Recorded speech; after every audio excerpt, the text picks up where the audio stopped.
itong miyembro. Again, ang sa tupong SSS website, www.sss.gov.ph. Alright. Okay. So, Yeah. okay. Sige po, ma'am. So, siguro Once again, invite sufficient na sa mga information. Pero kung may mga iba pang information, pwede sindang magpasiring sa indong website or magpasiring dyan sa SSS office sa Legazpi, tangan ni or kung sa man pong opisina para sa mas klaradong impormasyon, ma'am Tabi. Yes, tama ka po, Ma'am Susan. So, for more information po, pwede po ninyong mahiling ang details kaini sa satuya pong SSS Facebook page. So, i-search lang po ang Philippine Social Security System or SSSPH. So, yan po naman ang circular and guidelines for this calamity loan. Alright. Okay, thank Sige, you. Ma'am Jeanette, thank you so much sa time mo and sana dakol ang mag-avail kayo na opportunity niya. Yan. Thank you so much, Dance. Okay, so thank you very much, Ma'am Jeanette Mapangs, ang nakasabay tangon niya na pagkaldaw.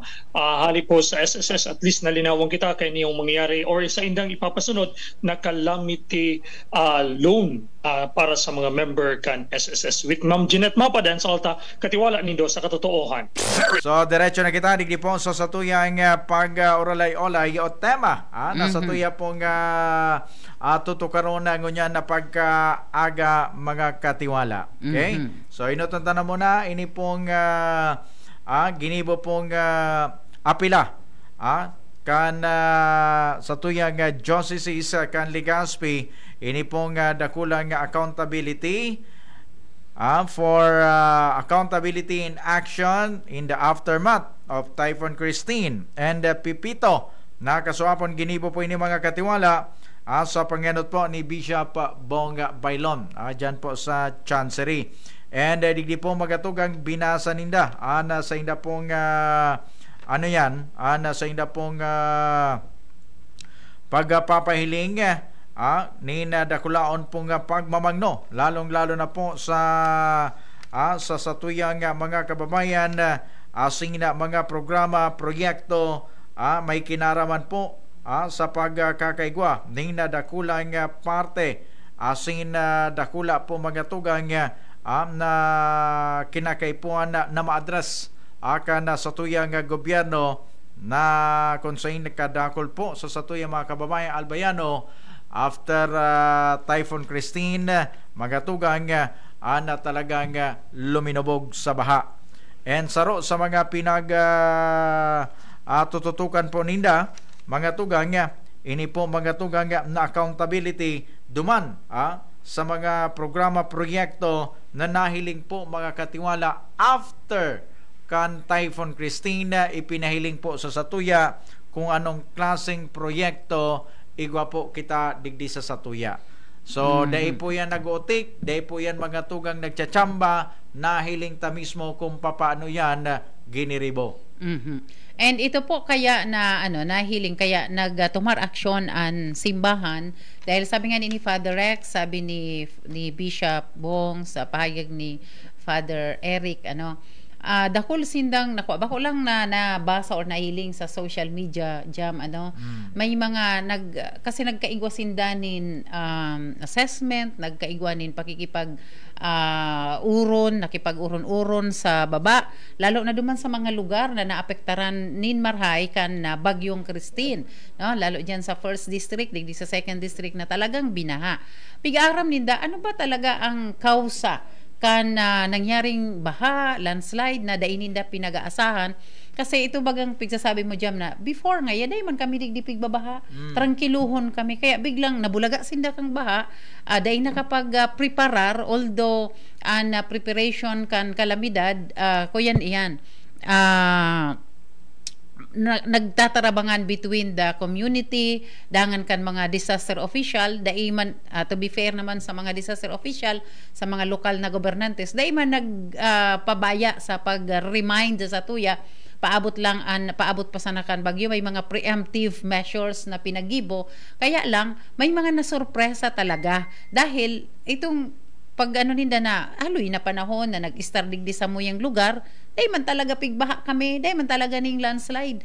Kaya lang nangyari kang nagkaigwanan ng development sa indang lugar.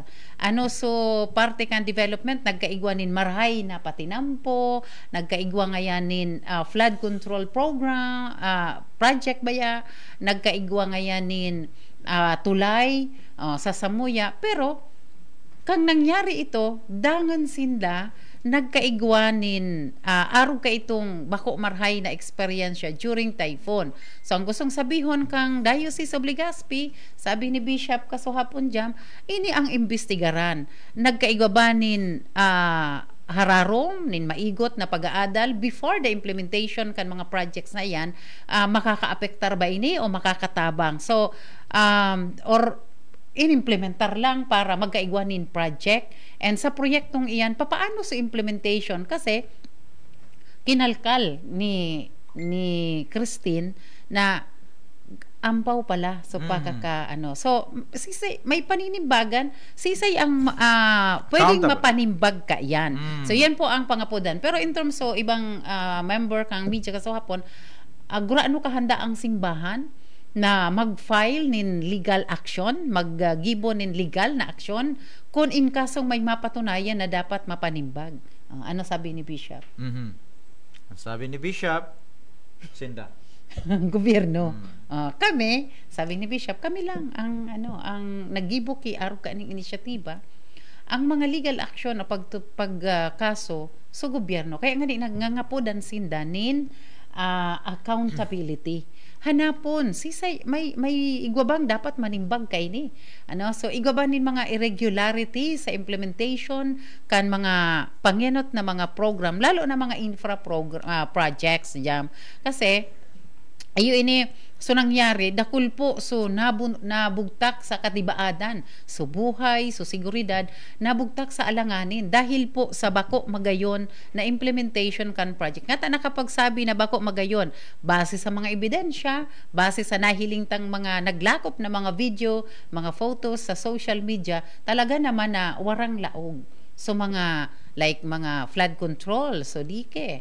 So mga patinampo, kulang ang mga may kabilyaman pero substandard yan. So patunayan through an investigation kan mga concerned agencies na talagang substandard. So and kung talagang substandard, dapat maging transparent man ang mga contractor nga dai ka mo nagsunod sa specific sa mga pig-specified man na mga equipment, kasi baka bako talaga ang problema sa kontraktor or sisay ining mga kontraktor na ini.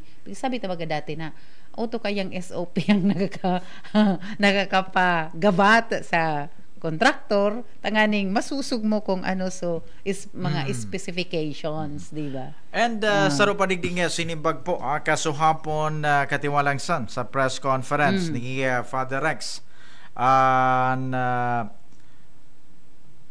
Paliwanag po kan mga nagkaperang officials why ini pong mga projects na ni flood control, dike, patinampo nagkararaot that time kan kita ragasaon po ni Bagyong Christine. So pinagsasabi digdi, number 1 climate change nga may mga pagbabago na, and so mga designs kan mga proyekto obsolete na kay ito pang panahon. So day po inako kan paliwanag ni Father Rex. Kasi, ining mga projects na ini, nagkararaot, mga katiwalang san, nagkararaot, ngunya na mga projects na ini. Bako pa ka ito. Sa mga bagong gibo. Sa mga kaito, okay pa ito. Sa mga kaito, dahil maninda po, piga kukonsider na, yan. Kasi, ining mga bagong ini, na mga projects na ini, yan ang nailawan talaga. And pakailaw duman, nailing na ito luminataw na sa mga kinalkal suru tinampo, na daing laog, so dike na daing laog. Pinahiling talaga ni Maring Christine. Kasi kung sasabihin nga nindo ngayon kay Tupa, pwede pang akoon, acceptable pa sa bagyo pang riming, riming, so nahiling na kung anong klaseng proyekto igwa kita. So bago ining mga proyekto. So day talaga pwedeng sabihin na day talaga nagkaigwanin pag-aadal muna. Igwa man ning pag-aadal siguro day sinunod. Aha. Nga taga ni day nasunod. Nata day nasunod. Ah. O, yan. Sige, babalikan ta po sige yan na. Sisimbagon ta iyan taod-taod lang. Makuha mo na kita ni report sa luwas. Ang Department of Social Welfare and Development of Bicol nagsagibon na naman nin aktibidad dyan sa Daraga Covered Court. May kinaraman po yan sa pagtaong pugay. May kinaraman sa inang programa Pugay Tagumpay sa mga miyembros kan 4-Piece Program. Araman tayo detalyas kan report na yan kay Alex Lias. Veritas Katiwala Patrol News Report.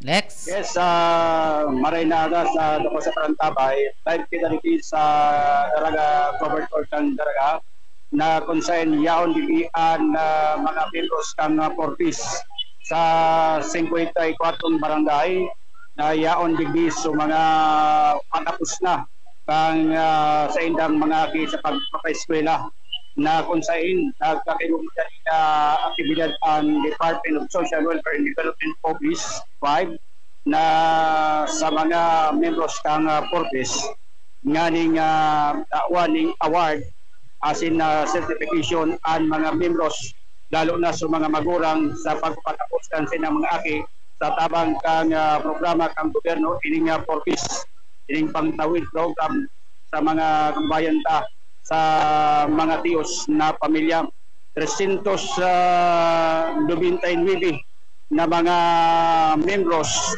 na kang Portis an magtatapos ngunyan na daw na kung saan mailing kangunyan sa Daraga Covered Court yaon na dikian mga membros kang Portis asin na mga personal kang DSWD tanganing tanggapon itong mag lista kang sa ilang mga pangaran tanganing atyan taw-taw po na programa alagad pinaka magandang basado sa tutuyang mga pakipagkulay sa mga persona na mga membros kang Portis na labi-labian sa indang pasasalamat dahil sa tabang kang Portis nakapagtapos na sa indang mga aki sa college alagad sa ibang mga membros na iba nagtatapos sa pagpakalit tapos naman ang sa indang serbisyo kang programa kang gobyerno dahil sa ikwa talaga na mga programa na dapat ilipat pang ilaray sa mga persona na daipa membros kang Portis ining programa kang gobyerno alagad digdi sa ibong kang covered court digdi mismo sa luwas kang